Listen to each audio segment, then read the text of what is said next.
Hinirang tayo ni Kristo upang mamungang totoo bilang mabubuting tao. Alleluia, Alleluia,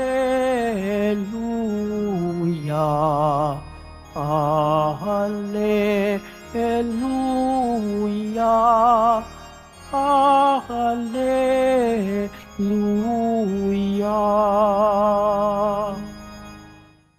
Sumainyo ang Panginoon, At sumayo rin. ang mabuting balita ng Panginoon ayon kay San Mateo. Papuri sa iyo, Panginoon. Noong panahong iyon, lumapit kay Jesus ang asawa ni Zebedeo, kasama ang kaniyang mga anak. May ibig siyang hilingin, kaya't lumuhod siya sa harapan ni Jesus. Ano ang ibig mo? Tanong ni Jesus. Sumagot siya, sana'y ipagkaloob ninyo sa dalawa kong anak na ito ang karapatan na makaupong katabi ninyo sa inyong kaharian, isa sa kanan at isa sa kaliwa. Hindi ninyo nalalaman ang inyong hinihingi, sabi ni Jesus sa kanila. Mababata ba ninyo ang hirap na babatahin ko? Opo, tugon nila. Sinabi ni Jesus, ang hirap na babatahin ko'y babatahin nga ninyo. Ngunit wala sa akin ang pagpapasya kung sino ang mauupo sa aking kanan at sa aking kaliwa. Ang mga luklukang sinasabi ninyo'y para sa mga pinaghandaan ng aking ama. Nang marinig ito ng 10 alagad, nagalit sila sa magkapatid. Kaya't pinalapit sila ni Jesus at sinabi sa kanila, alam ninyo na ang mga pinuno ng mga hentil ay naghahari sa kanila, at ang mga dinadakila ang siyang nasusunod. Ngunit hindi ganyan ang dapat umiral sa inyo. Sa halip, ang sinumang sa inyo na ibig maging dakila ay dapat maging lingkod. At sinumang ibig maging pinuno ay dapat maging alipin ninyo, tulad ng anak ng tao na naparito, hindi upang paglingkuran, kundi upang maglingkod at ialay ang kaniyang buhay upang matubos ang marami. Mga kapatid, ang mabuting balita ng Panginoon. Pinupuri ka namin, Panginoong Kristo. Magsiupo munang lahat. Magandang umaga po sa lahat. Ang ebanghelyo po natin ngayon ay paanyaya ng ating Poong Jesus Nazareno sa salitang paglilingkod. Sa salitang paglilingkod na hindi lamang oras ang ibinibigay, kung hindi ang kaniyang buong buhay. Kaya sa kwento ng ebanghelyo sa umagang ito, nakita natin kung papaanong ang ina ni Santiago at ni Juan ay nakiusap kay Jesus sa magiging lagay nila sa kaniyang kaharian. Ang tawag po dito ay the cup of glory. Dahil noong panahong iyon at sa kultura ng mga Hudyo, ang sinumang sumusunod sa isang amo o sa isang mataas sa kanila ay gayon din ang magiging kapalaran. Laging nandoon yung salitang tagumpay o the cup of glory. Pero kung inyong napansin, ito ay taliwas sa gusto ni Jesus para sa kanila. Ang sinasabi ni Jesus ay hindi cup of glory, kung hindi cup of suffering. Hindi ang ating pagiging matagumpay ang tinitingnan ng Diyos, kung hindi ang ating paghihirap kung papaano ka maging matagumpay. Kaya nang kausapin ng kanilang ina si Jesus, ito ang kaniyang ibinigay.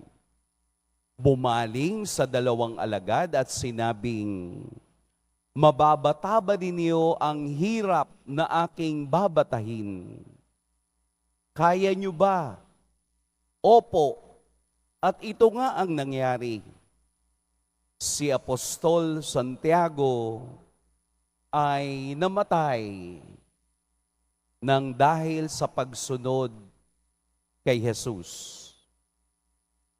Ito nga ay nakatalapa sa Gawa ng mga Apostol, chapter 12, verse 1, kung saan si King Herod ay pinutulan ng ulo si Santiago, na tuwang-tuwa naman ang mga Hudyo.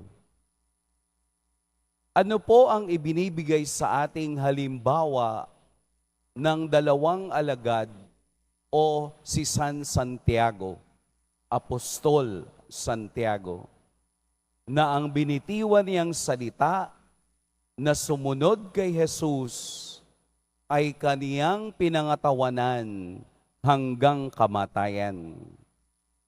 Ang paglilingkod na kaniyang sinabi kay Jesus ay paglilingkod na katulad ng ipinakita ni Jesus sa kanila. Kaya nga po sa dulo ng Ebanghelyo, ang sino man sa inyo na ibig maging dakila ay dapat maging lingkod. It is a service of humility.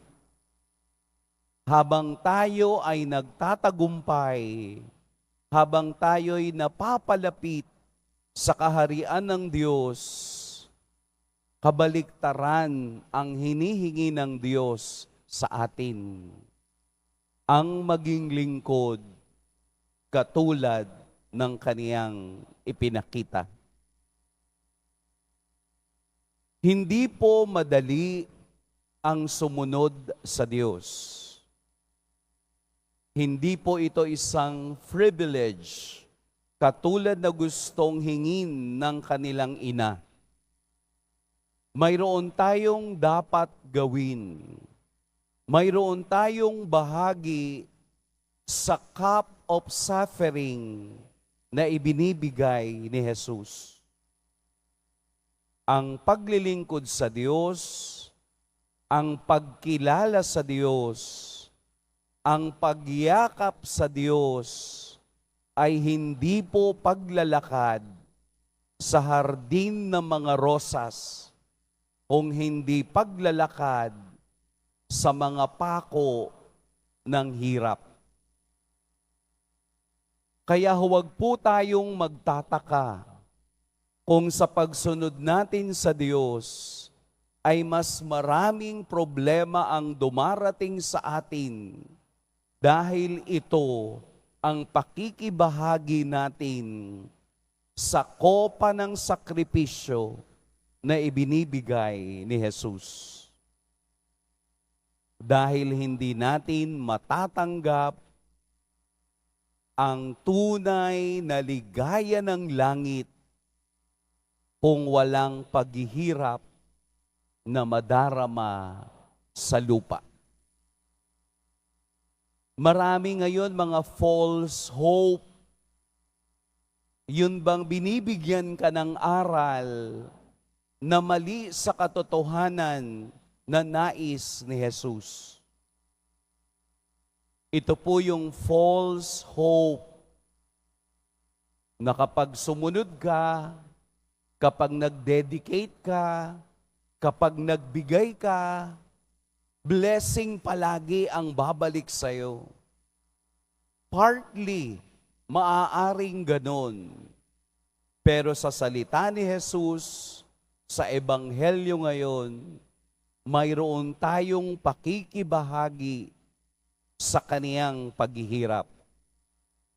Kung pwede nga na tayo rin araw-araw ay ipako sa krus upang mas maramdaman natin ang kaluwalhatian ng sakit na magdadala sa atin sa kaniyang paghahari.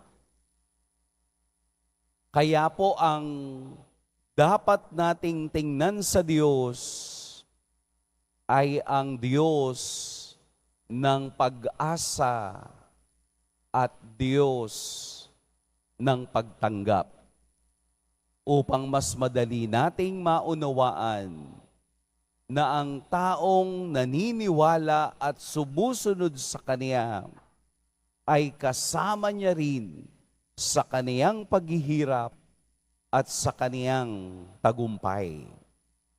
Kaya nga po sa ating karanasan, pipili tayo ng mga taong makasasama natin sa ating paglalakbay. Huwag kang pipili lamang ng mga taong mapanggamit. Isama natin sa tagumpay ang mga taong kasama natin sa paghihirap. Makakasama lang tayo ni Jesus sa tagumpay na yan kung tayo'y magtsatsaga at magbibigay ng tunay na pagyakap sa kaniyang kopa ng mga challenges ng buhay. Sapagkat iaalay ang kaniyang buhay upang matubos ang marami. Sa kaniyang pagkapako sa krus, natubos ang lahat at ito ang ating sinusundan. Na sa karanasan ng buhay, ipapako rin tayo kahit hindi natin gusto dahil ang pagsunod sa Diyos ay pagsunod sa kaniyang mga yapak at sa kaniyang mga halimbawa. Doon lamang natin makakamtan ang kopa ng tagumpay kung ating mayayakap ang kopa ng paghihirap na ipinakita ni Jesus sa ating lahat. Pagtiyagaan po natin, pagpalain tayo ng poong may kapal.